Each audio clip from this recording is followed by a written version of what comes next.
I forrige afsnit, der beskrev du, at du slog tilbage og viste et utroligt mod.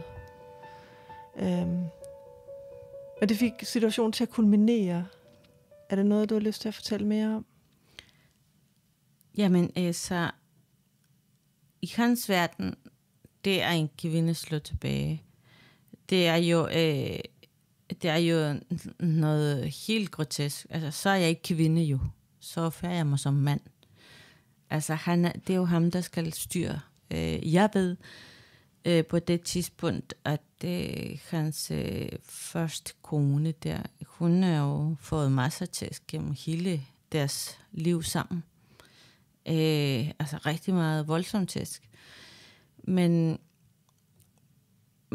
nu står jeg i en situation, hvor jeg forsvarer mig, så han ser det som en kæmpe udfordring, og han tager det som også det er hans mål at få mig ned. At få mig ned med nakken. Altså, jeg skal simpelthen opdrages, kalder han. Og den her opdragelse går ud på, at han finder nye metoder til at slå på, så det er sådan, at man ikke rigtig kan se de mærker, han gør. Han efterlader, når han slår mig. Så blandt andet med våde håndklæder. Altså, så han vil jo ramme mig med det. Fordi så det er ligesom sådan, de efterlader ikke mærker. Eller slår mig i nogle steder, hvor jeg så har tøj på, får mig til at gå med lange arme, og altså putte ekstra make-up i de steder, hvor jeg har mærker, eller noget i den rende, så hans familie ikke ser det hele. Altså, på et eller andet måde, han skal opdrage mig, men han er også enormt flov. Altså over, at de ser det. Altså, når du fortæller det der, det lyder meget sådan, som om der er sådan sadistisk. Ja, og så nikker du. Ja. Jamen, det er det her, han allerede ved, hvad det er, han skal bruge. Forestil dig så, altså gå ind og have en håndklæde våd, og så sige, og så lås døren. Jeg står jo der og tænker, hvad har han gang i? Ja. Jeg har set det her i film. Ikke andre steder. Og nu står jeg og oplever det. Men jeg må nok sige, jeg bliver lidt crazy. Det gør jeg. Så jeg tager fat i, hvad jeg kan. Om det er lampe, eller om det er en askebær, eller hvad der ligger i mine hænder, og kaster efter han og prøver at forsvare mig. Og så kniv. Jeg gemmer og kniven under madrassen, og du ved, jeg forsøger som en vild dyr i bur at forsvare mig. Så han ikke rammer mig hver eneste gange, men det bliver til, okay, fint nok, vent og se, hvad jeg gør ved dig næste gang, eller vent og se, hvad der sker. Når det så ikke var i den kæmpe show, han lavede for, at nu skulle jeg sættes på plads, så skulle jeg opdrages til at være hans kone, så jeg skulle jo sådan set finde ud af det, at jeg skal jo lave mad til han, og jeg skal jo lave hans morgenmad, og jeg skal stå op, som han siger, kvinderne her, de står op før deres mand, og de forbereder morgenmad, og det hele er klar, når deres mand står op, og det skal du også, og no fucking way, altså det gider jeg ikke. Jeg vil ikke. Jeg nægter alt.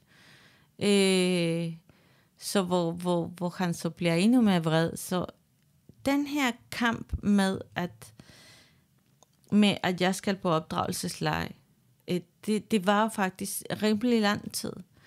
Du skal regne med, at samme tidspunkt har jeg en kæmpe bekymringer, fordi mine 2 ældste børn, er blevet sendt afsted til mit land, og jeg er enormt bekymret på, hvordan de har det, hvad de tænker, hvad skal jeg sige, hvordan kan jeg kontakte dem, og min yngste pige blev taget i lufthavnen af politiet og afleveret til min eks, og så har jeg en retssag kørende, så jeg er presset i tid, fordi jeg skal tilbage. Jeg skal simpelthen tilbage til Danmark og at gå til den der retssag, fordi der ligger altså faktisk alt. Får du kontakt med dine børn på et tidspunkt? Altså jeg fortæller ham, at jeg skal ringe til mit land, til min familie og høre, hvordan mine børn har det. Og han går med på det. Den eneste ting, det var, at han skulle sidde ved siden af mig, taste nummerne ind, og jeg skal have højtaler på, når jeg så taler med mine børn. Og jeg skal, og han sætter en oversætter på, så når jeg taler med min familie, så skal han jo vide, hvad jeg siger til dem ved siden af. Han skal sidde simpelthen ved siden af. Så jeg kan ikke tale helt frit. Jeg kan kun fortælle dem, men jeg er i Jordan, og please, pas på børnene, og min søster kan høre, at der er en eller anden galt. Du ved, søsterne, når man taler med sin familie, man har jo en bestemt måde at være på. Når man så er afslappet, så taler man jo anderledes, specielt når sydamerikanere taler. Vi har jo det der lidt mere pjattende ting, og vi griner højt, og jamen, man har en anden kode. Så du taler spansk? Jeg taler spansk med min familie, og så står han ved siden af og oversætter, hvad jeg så taler med dem. Hvor jeg så siger til min søster en lille smule i undertone koder altid. Bare måden at tælle på, at ja, alt okay, og det er så flot herovre, og det går så godt. Altså, jeg fortæller ekstreme ting. Det er så flot, og det går så godt. Og hun forstår godt, at det er faktisk ikke så flot, som det er slet ikke en rejse for mig. Det er ikke en chartertur, og det går faktisk ikke så godt. Det går ekstremt dårligt. Det forstår hun jo godt, når jeg så taler på den måde, som jeg gør. Så man lærer kode hinandens overvalg, ikke? Mm. Så siger jeg også til min ældste datter, som har... Det er så hårdt for hende. Altså, hun forstår alt, hvad der er sket. Hun har set. Hun har oplevet så meget, og har mærket en af de gange, hvor hun har været på besøg i lejligheden, mens han var der, og han kastede en lighter, ramte væggen, og den hoppede over på min lille datters arm, og hun løb videre og græd, og var ked af det. Så min datter var på det tidspunkt, min ældste datter var på det tidspunkt i lejligheden, og hun blev enormt ked af det, enormt vred, og hun sagde til ham, jamen, hvad er det, der sker med ham? Hvorfor er han i vores liv? Og jeg kan ikke komme ud af det der. Og jeg vil også er bange for, at han gør hende noget, fordi nu bor hun jo ikke hjemme. Så nu er hun jo taget afsted, tager ansvar for sin lillebror, er enormt bekymret for mig. Så hun har lidt meget, og i dag har hun det lidt bedre, men der er mange masser af min i hjernen og kroppen, altså efter alt det her episode, så hun har jo taget rigtig meget ansvar. Og hun forstår, at jeg forsøger at komme væk, men det lykkes mig bare ikke rigtigt. Hvad tænker du? Synes du også, at du har et ansvar for det? Altså i dag? Ja, selvom jeg har fået at vide enormt mange gange, og selvom vi har været igennem de her mange timers terapi, så kan jeg stadigvæk have en vis følelse af en skyldfølelse. Jeg bærer stadigvæk over med det her. Jeg har det stadigvæk svært, når jeg tænker på, at de har lidt så meget. Mine børn har haft det enormt svært med det hele. Men hver gang, når jeg har de her meget nedtur, skal jeg faktisk tænke på, at jeg sagde nej. Og min nej blev ikke lyttet til. Min nej blev ikke accepteret, respekteret, hørt. Jeg sagde nej. Jeg sagde stop. Jeg sagde forsvind. Jeg forsøgte. Her blev jeg faktisk svunget til at udfylde en rolle, som ikke var mit. En rolle, jeg ikke ønskede. Jeg har aldrig nogensinde i mit vildeste fantasi tænkt på, at jeg skulle gå igennem det her. Men jeg havde den eneste jeg ved, og jeg ved stadigvæk i dag, det eneste jeg ved er, at jeg vil gøre alt i verden for at beskytte mine børn. Det er det eneste, der tæller for mig. Det er først. Det er min første prioritet. Men det vidste han også. Faktisk, ja. Han vidste, at det var min svageste punkt. Og det er derfor, han forsøgte at ramme mig den vej. Med trusler. Med alt, hvad han overhovedet havde i magt. Og nu bruge nye metoder til at slå mig på.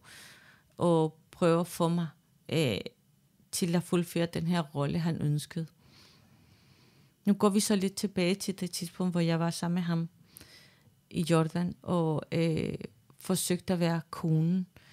Fordi jeg kæmpede så meget imod, så gjorde han noget, som var så helt ekstremt, at han hentede hans første kone med alle børnene. Så hun skulle holde noget ferie i den lejligheden, vi også var i.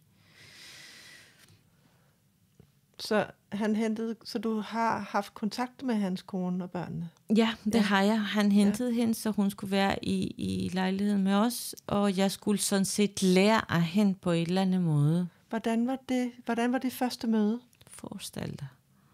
Forestil dig, at jeg skal opleve, at han løber over til sine børn, og elsker dem, og krammer dem, og holder den i hånden, og der ligger jeg, og har kæmpe pres på, fordi han har taget mine er split.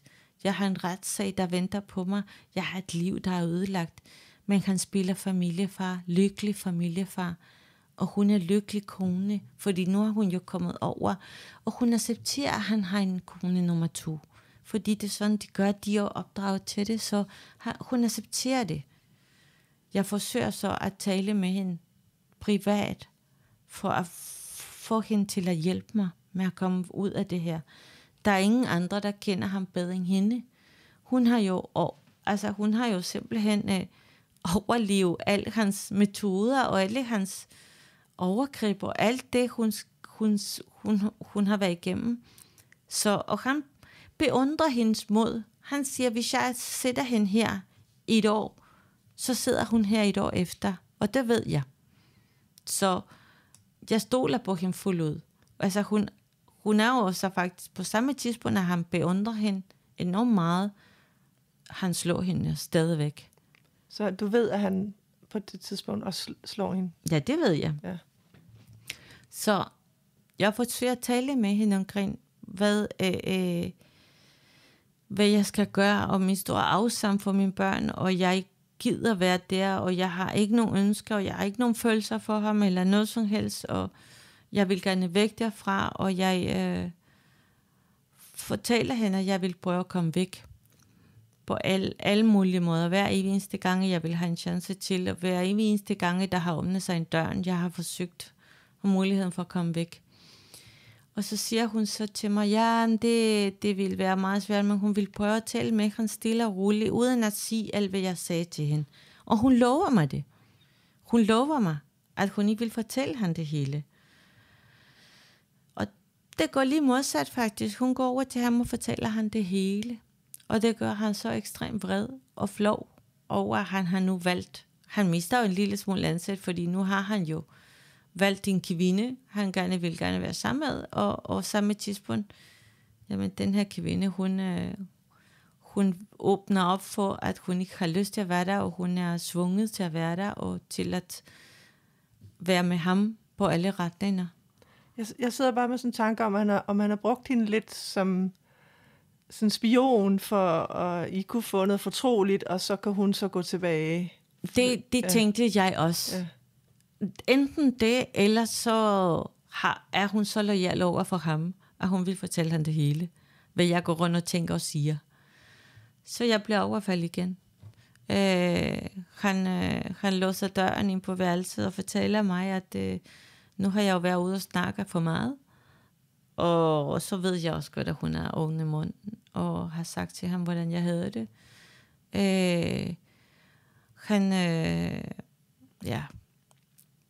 Han slår mig.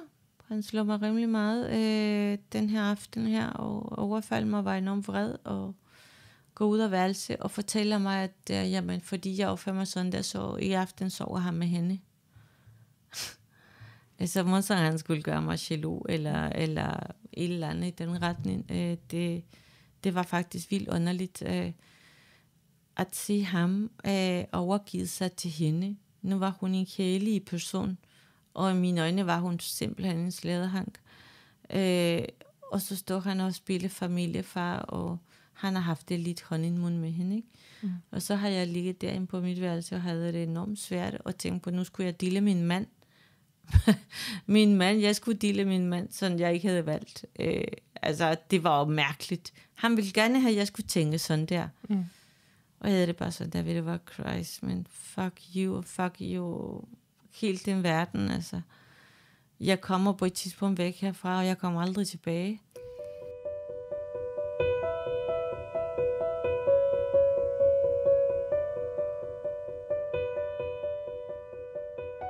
Så jeg har mange gange godt kunne tænke mig at spørge, hvornår planlægger du at komme væk? Er det der, du planlægger, at nu skal du finde ud af, hvordan du kan komme væk derfra? Eller var det helt i starten? Nej, i starten var det jo sådan, at jeg forsøgte at gå hen til møde, og ind i løvens hule, gå til angreb, at ikke være passiv medlem. Men det lykkedes mig ikke. Jeg forsøger at kontakte, mens jeg var i Danmark, jeg forsøger at kontakte politiet og sådan noget. Det lykkedes mig ikke. Det er jo mange forskellige forsøg for at komme væk. Fordi når dit nej, når du siger nej til denne mennesker, og det ikke bliver hørt, det ikke bliver accepteret, jamen så finder du jo andre teknikker. For din overlevelsesinstinkt siger til dig, at det her det er forkert, så du skal videre. Så intet lykkes. Så siger jeg jo så til han, jamen, nu det er ret uretfærdigt, at jeg skal være her, opleve alt det her. Du overfalder mig konstant. Mine børn er splittet, og jeg vil faktisk, jeg vil faktisk over til min familie, og i det mindste møde mine børn der. Og så altså et eller andet skal jeg prøve på. Jeg kan jo ikke komme med flere idéer på, hvad er det, jeg skal. Han vil gerne have en kone, en slave. Han vil gerne have en, der siger bare ja til ham, og en, der faktisk samme tidspunkt elsker ham rigtigt. Helt ærligt. Du får jo ikke noget rigtigt, når du svinger nogen. Det gør du faktisk ikke. Så den her feje, den her kone har haft det derhjemme hos ham i den her landsby med hendes børn. Til slut, at hun skulle tilbage. Og så siger jeg til hans familie, at jeg savner rigtig meget mine børn, og jeg er meget bekymret for dem. Så de hjælper en lille smule med at sige, jamen det vil være godt, at det er familie mødt ham. Men så har han det lidt svært ved, men det vil han det jo ikke rigtigt. Så han siger, jamen ved du hvad, du kan bare rejse. Og jeg er overlykkelig. Jeg tænker, what the fuck, hvad er det, der sker? Jeg kommer aldrig tilbage. Fuck you. Jeg tager afsted. Jeg er enormt lykkelig. Jeg tænker, nu er det frihed. Jeg er sluppet. Jeg lander. Min familie henter mig. Der er så masser af jetlag. På det tidspunkt er mine børn så allerede rejst tilbage. Så jeg når ikke at møde den der. Så hvor lang tid er der egentlig gået? Der er gået nogle måneder. Så nu sommerferie er jo slut for alle. Altså, konen, som var hjemme, skulle tilbage til Danmark.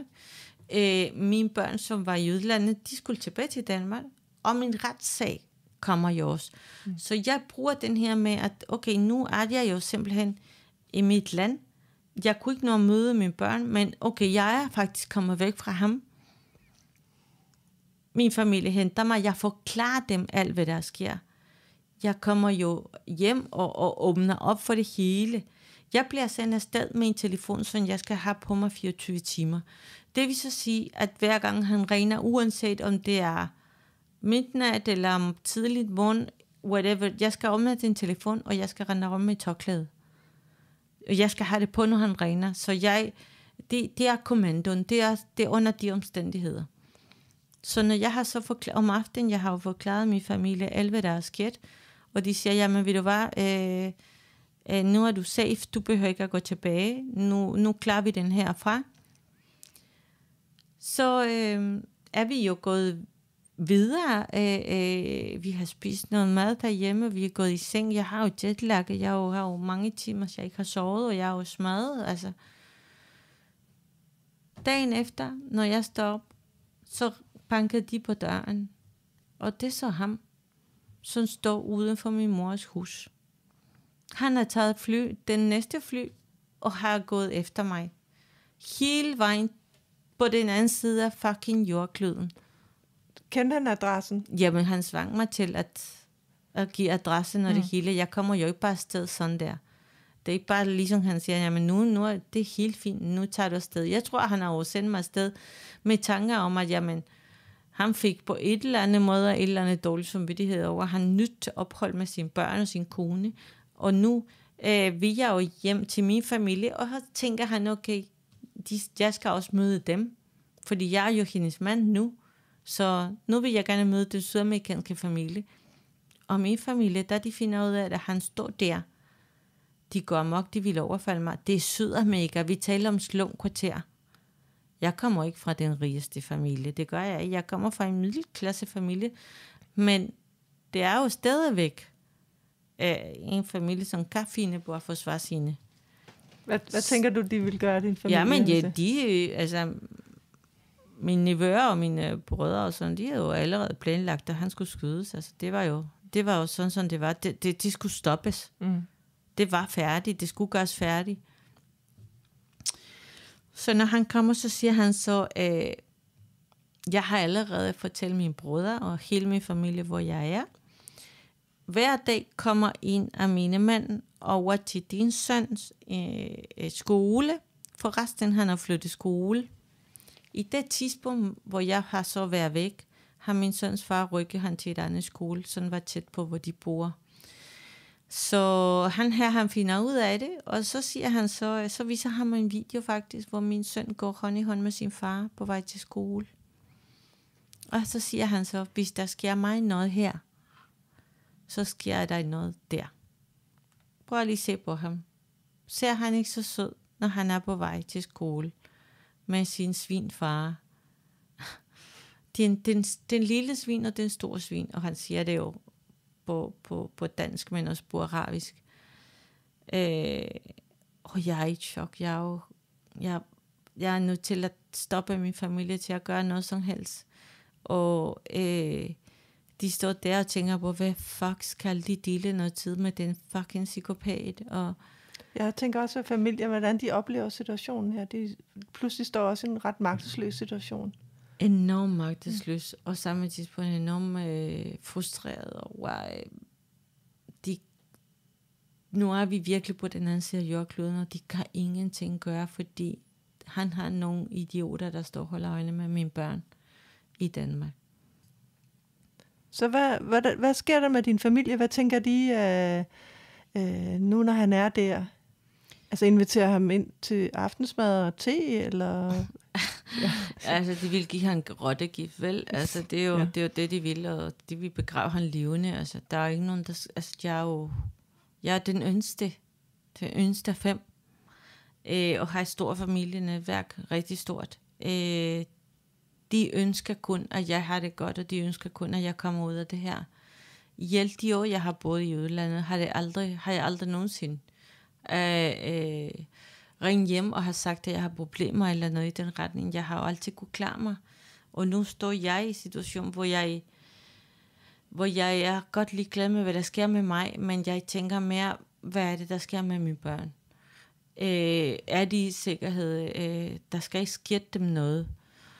Så de er svunget til at spille med.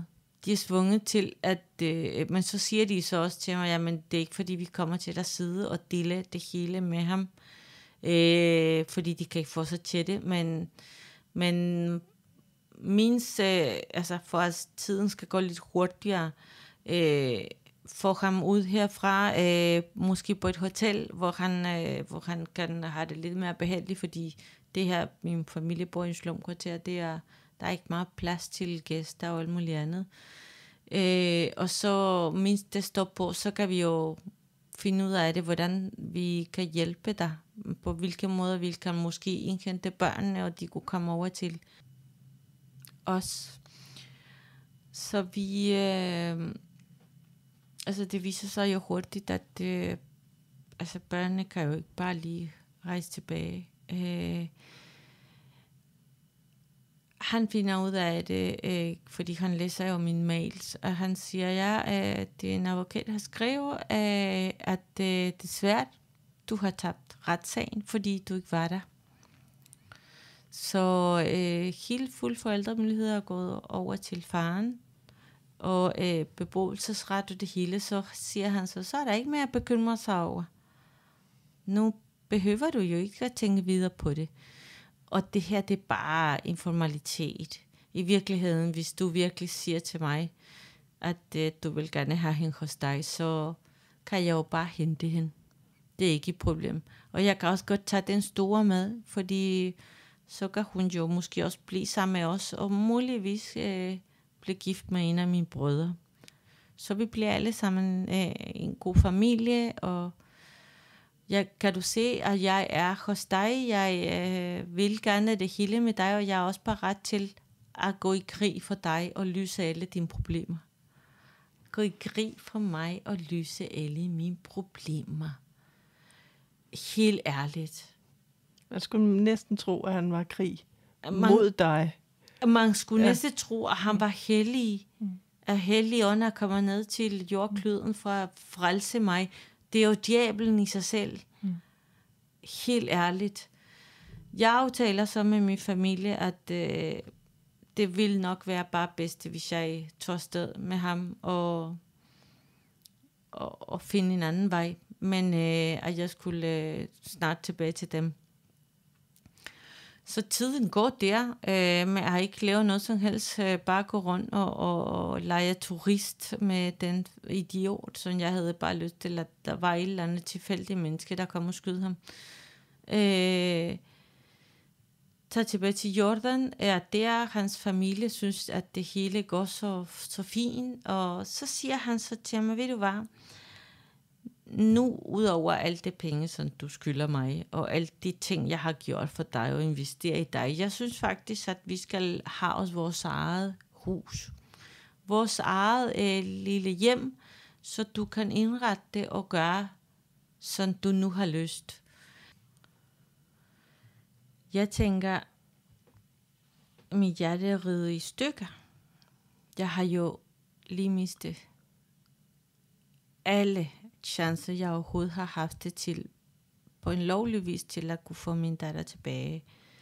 Mine børn er også splittet. Min ældste datter tager fuld ansvar for vores lejlighed og alle udgifterne, og det er alt for stor en byrde for hende. Vi er alle sammen fuldstændig smadret, og her tænker han, at vi skal have hjem. Et hjem i mine tanker. Et hjem, det er jo et sted, hvor du er lykkelig. Altså, det er jo din base. Den har du, og den opretter du sammen med folk, som du elsker. Det er dit hjem. Så hvad vil det her hjem så blive for dig? Han er i gang med at lave min fængsel. Han er simpelthen i gang med at bygge min fængsel. Så han svinger mig til at vælge et sted, i stedet at bo, og tager mig ud i bilen og kører ind til byen. De bor jo lidt ude på landet, så ifølge ham, vi skal jo bo i byen, i central i hovedstaden. Og så han svinger mig til at vælge et sted, stopper flere forskellige huse, som har sådan nogle skilte, hvor der står til salg og bla bla bla, eller til leje, og så vælger han et sted, hvor han siger, jamen det her, det kunne ligne lidt, og det er rigtig flot, og der er blomster i haven og alt sådan noget, ikke? Og jeg ser det endnu, og jeg ser det mere og mere som min fængsel. Når vi går så ind i det her sted, han synes, at det vil være det allerbedste sted at bo i sammen med mig og bygge vores hule, så gør han noget helt sindssygt. Han tager faktisk et stort pakke fra bilen. Altså det lignede et maleri eller et billede. Han havde lagt inde i bagagerum. Han ordner alle ting med depositum på et hus, et første sal i et hus, som han gerne vil leje, hvor vi skal være. Men den her første sal har en lukkehave. Så jeg kan komme lidt ud, fordi derovre det er jo forbudt at gå ud og ligne og alt sådan noget, ikke?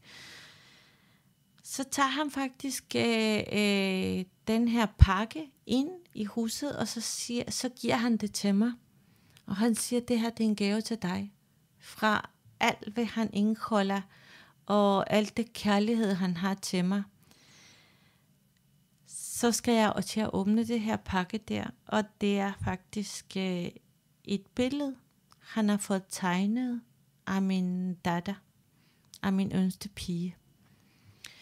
Et billede fra hendes pas, han har taget fra min taske. Han har givet den til en kunstner, som har håndtegnet hende, krokitegnet hende på et kæmpe stort lærred. Og han siger, at den skal vi hænge ind i stuen. Så jeg ikke har så stor behov for at savne hende. Jeg kan se hende hver gang, jeg har lyst. Du fortæller det. Det brister virkelig i mit hjerte. Og det bristede mit. Det gjorde det i den retning.